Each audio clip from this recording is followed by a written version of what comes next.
కాకరవాయ ప్రజానీకానికి ప్రత్యేకంగా ధన్యవాదాలు తెలియజేస్తూ ఆహ్వానితులుగా వచ్చినటువంటి శ్రీ పొంగులేటి ప్రసాద్ రెడ్డి గారికి మరియు రామసాయ నరేష్ రెడ్డి గారికి ప్రత్యేకంగా మన గ్రామ ప్రజలందరికీ మరీ ఈ అవకాశం వచ్చినందుకు ధన్యవాదాలు తెలియజేస్తూ మీకు నమస్కారాలు తెలియజేస్తున్నాను. ప్రధానంగా గత 30 సంవత్సరాలుగా మన గ్రామంలో నేను దళిత బహుజన బడుగు బలిగిన వర్గాల బిడ్డగానే తిరుగుతూ మొదటి నుంచి కూడా రజక యాదవ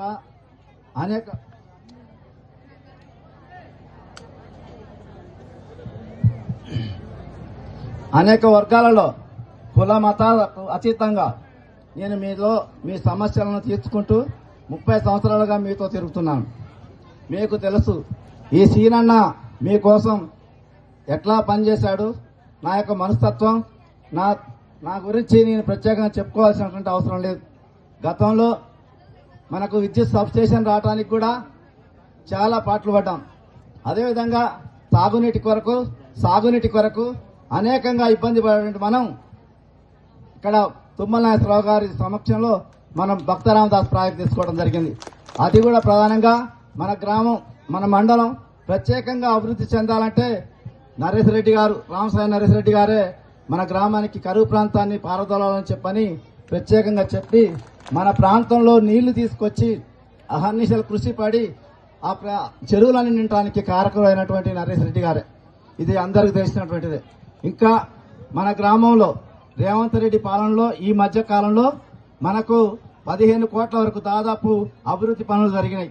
కొన్ని ఇందులో మంజూరైన ఉన్నాయి, పూర్తిగా పనులు అయిపోయినటువంటి ఉన్నాయి. దాదాపు ఇందిరమ్మ ఇండ్లు 40 ఇండ్లు మన గ్రామానికి వచ్చినాయి. మంత్రి పొంగులేటి శ్రీనివాసరెడ్డి గారు చెప్పినట్టుగా మనకు ప్రతి సంవత్సరం ఇల్లు కట్టుకునేవారు లేకుండా అంటే కావాల్సిన వారంటే నిరుపేదలకు ఇల్లు ఇవ్వటానికి అనుమతి ఇచ్చారు, హామీ ఇచ్చారు. అదే కాకుండా మన గ్రామంలో అంతర్గత సీసీ రోడ్లు డ్రైనేజీలు కూడా సరిగా లేవు. అయితే అంతర్గత సీసీ రోడ్లు కావాలని అడగగానే మంత్రి గారు మనకు దాదాపు ₹1 కోటి సీసీ రోడ్లు మంజూరు చేయడం జరిగింది 2 నెలల కాలంలో. ఎవరమైనా వ్యక్తిగా ఏమి చేయలేం, పార్టీ లైన్లో వెళ్ళాలి. అది గుర్తుంచుకోకుండా పార్టీ చెప్పిన ప్రకారం వినకుండా కావాలనే ఉద్దేశంతో నాకు ఇంకా సీటు కావాలని పోయినసారి బీసీ వచ్చింది, ఈసారి రాబోయే ముందు కూడా బీసీ రావచ్చు. ఒకసారి రాక జనరల్ గా వస్తే నాకు శ్రీనివాసరెడ్డి గారు అవకాశం ఇచ్చారు.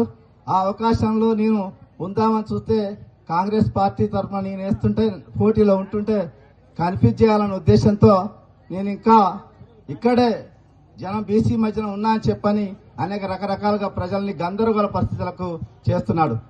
ఈ 2 రోజుల్లో అనేకమైనటువంటి మోసపూరితమైన ట్రిక్స్ కూడా చేస్తాడు. మీకు తెలుసు, ఆ వ్యక్తి గురించి నేను ప్రత్యేకంగా చెప్పాల్సిన అవసరం లేదు. నేను ఎలాంటి వాడినో అతను ఎలాంటి వాడో మీకు తెలుసు. అందుకే కాంగ్రెస్ ప్రభుత్వ సంక్షేమ పథకాలు మీకు అందినాయి. కాంగ్రెస్ పార్టీగా నేను మీ ముందుకు వస్తున్నాను. గ్రామంలో ఈ సీనన్న పైన ఆ సీనన్న ఉన్నాడు, మన పొంగులేటి శ్రీనివాసరెడ్డి గారు. వారి అండదండలతో మన కాకరవాయ గ్రామాన్ని మరింతగా అభివృద్ధి చేయాలనే కాంక్షతోటి నేను ఇవాళ ఎంత ఖర్చు అయినా కూడా కాకరవాయ గ్రామంలో నేను పోటీ చేయాలని నిశ్చయించుకున్నాను.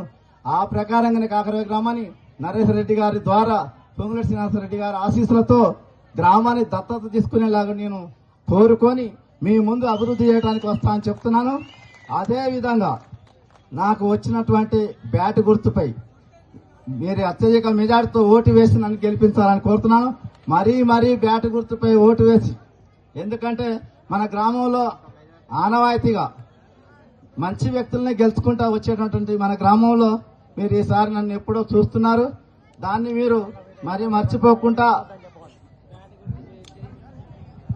బ్యాట్ గుర్తుకు ఓటేయాలని చెప్పని, ఒక మంచి వ్యక్తిని ఎన్నుకోవాలని చెప్పని నేను మరీ మీ అందరినీ మీ సీనన్న మీ అందరి వాడు, కుల మతాలకు అతీతంగా ఉన్నటువంటి వాడు, మీ సమస్యల్లో ఉన్నటువంటి వాడు నిరంతరం.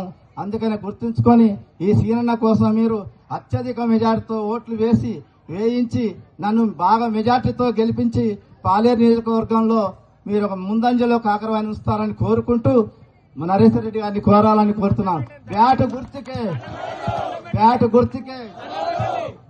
గుర్తుకే